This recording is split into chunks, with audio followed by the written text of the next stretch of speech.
Attention, Bear Nation! Get ready for a news explosion that will shake Chicago more than a Lake Michigan windstorm. Ben Johnson, the offensive wizard who turned the Lions into a scoring machine, lands with the Bears on a mission to wake the sleeping giant. But pay attention to his statements. He said, "We're going to dismantle everything." Could he be the one to finally take Caleb Williams to the promised land of NFL success? But it's not all sunshine and rainbows at Hallis Hall. Gerald Everett, Ryan Poles' star signing, has turned out to be more useless than an umbrella in the Sahara. With only 8 receptions all season, Everett is making fans wonder if Poles can tell the difference between a tight end and a light pole. And speaking of Poles, has anyone seen his signing compass? Because it seems he lost it along with Nate Davis, James Daniels, Darnell Mooney, and David Montgomery. Are we looking at the architect of an empire or the demolisher of our hopes? To top it off, Johnson is assembling his coaching staff and has left Hank Fraley, the Lions' offensive line guru, out of his plans. Wise decision or monumental mistake? Stay tuned, Bears fans. This roller coaster of emotions is just beginning. Leave your like, subscribe, and get ready to roar with all these explosive news. Chicago Bears on fire now! Ben Johnson, the man who turned the Lions into an offensive powerhouse, is now leading our team. And let me tell you, this guy didn't come to play.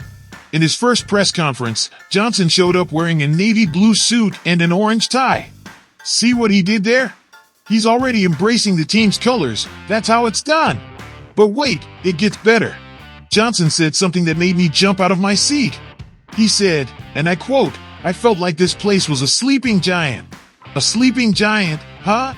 I ask you, are you ready for this giant to wake up and take the NFL by storm?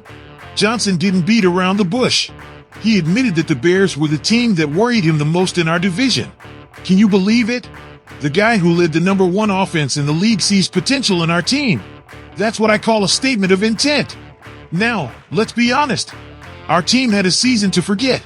We lost 10 games in a row and finished last in the division. But you know what?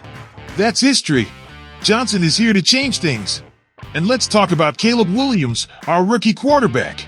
Johnson made it clear that the quarterback's success is now more important than the turnover differential to win games. Did you hear that? He's saying Williams was a big reason he took the job. But here comes the good part. Johnson said, and I quote again, "We're going to dismantle everything down to the foundations and rebuild it with him, Williams, in mind first and foremost." That's what I call a plan. Now, I tell you this, Johnson turned the Lions into the #1 offense in the league. They set franchise records in points and wins. Can you imagine what he can do with our talent? And let me tell you something else. Johnson walked into our facilities and said he got chills. He believes we're already set up for success. Are you hearing this, fans? The man sees gold where others see coal. But here's my question for you, loyal Bears followers. Do you think Ben Johnson is the man who will finally take us back to the playoffs and give us that postseason win we've been waiting for since 2010? I think so, but I want to hear your opinions. Let's talk about Gerald Everett.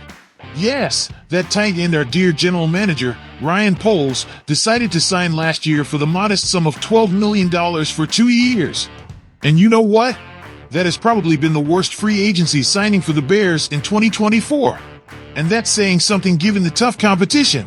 Now, I ask you, how is it humanly possible that a player who was supposed to be a key piece in our offense ends the season with, wait, did you hear that right? 8 receptions for 36 yards. No, it's not a mistake. I'm not reading the stats of a single game. Those are his numbers for the entire season. I think even my grandmother, with her 85 years and hip problems, could have caught more passes. But wait, it gets better, or worse, depending on how you look at it. According to Pro Football Focus, that oracle of football statistics, Everett had a drop in 2 penalties. His offensive grade of 42.9 was the 11th lowest among all tight ends, receivers, and running backs in the league. It's like we signed a light pole and put a Bears uniform on it. And now, for the final blow, it turns out the Chargers, his former team, are laughing at us all the way to the bank. Why? Because according to over-the-cap projections, they're going to receive a compensatory 6th-round pick in the 2025 draft for losing Everett. Can you believe it? We're giving away draft picks for a player who has been as useful as an umbrella in the desert. But let's not stop there. Oh no, ladies and gentlemen, because this Everett disaster is just the tip of the iceberg of Pohl's questionable decisions. Let's review some of his gems, shall we? First, we have Nate Davis.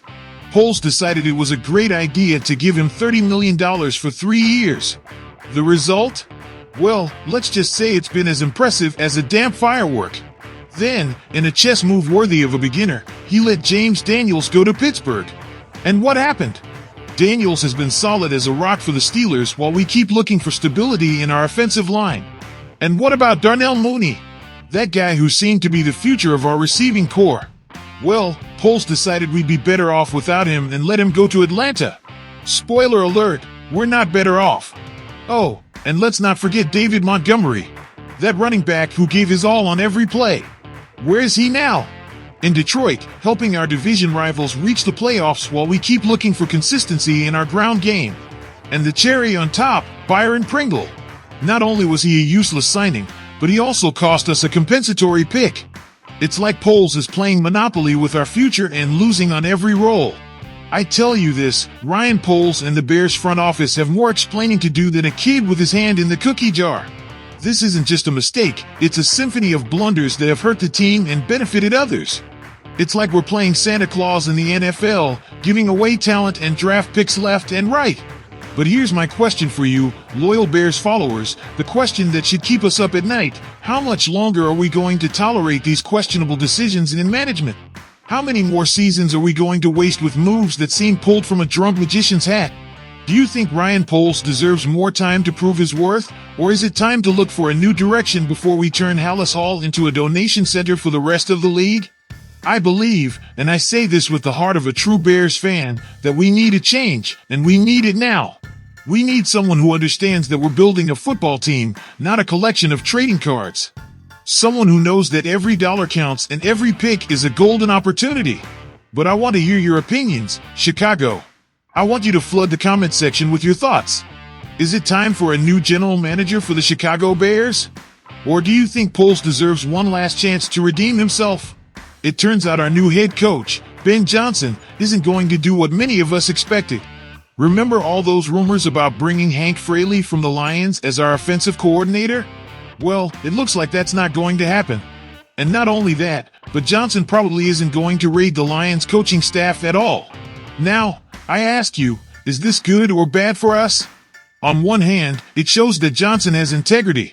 He's not willing to dismantle the team that helped him get to where he is today. That speaks well of his character, don't you think? But on the other hand, are we missing the opportunity to bring proven talent to Chicago? Hank Fraley has done a phenomenal job with the Lions' offensive line. Wouldn't it be great to have him here fixing our line? Johnson said in his inaugural press conference that he acknowledges there's work to be done in the trenches. I think that's an understatement. Our offensive line has been more porous than a sieve, and we need to fix it if we want to succeed. But here's the interesting part. It seems that Fraley wants to call plays.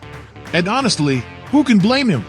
After years of making offensive lines work like well-oiled machines, it's natural that he wants to take the next step in his career.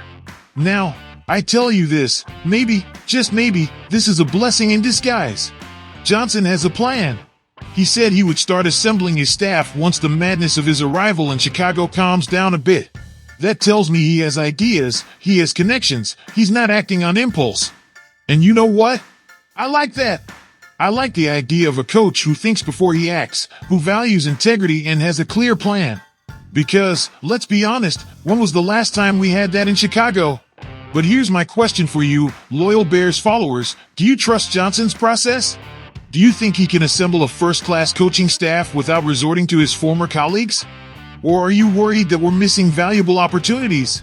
I think we should give Johnson the benefit of the doubt.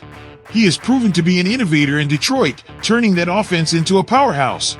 If he can do the same here, with the talent we have, we could be at the dawn of a new golden era for the Bears. But I want to hear your opinions. Leave your comments below and tell me what you think. Do you agree with Johnson's decision not to raid the Lions staff?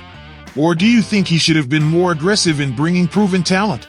Chicago Bears family, today we've discussed crucial news that could define the future of our beloved team. Now, I need you to join in and share your thoughts. Is Ben Johnson really the missing piece in our puzzle to return to playoff glory?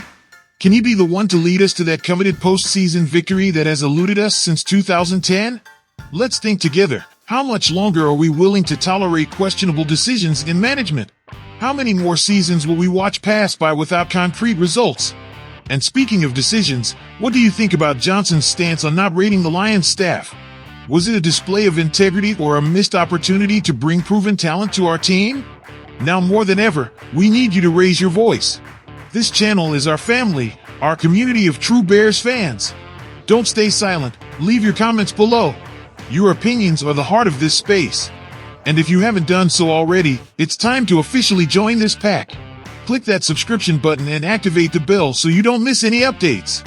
Together, we'll keep the Chicago Bears flame alive. See you in the next video, family. Bear down!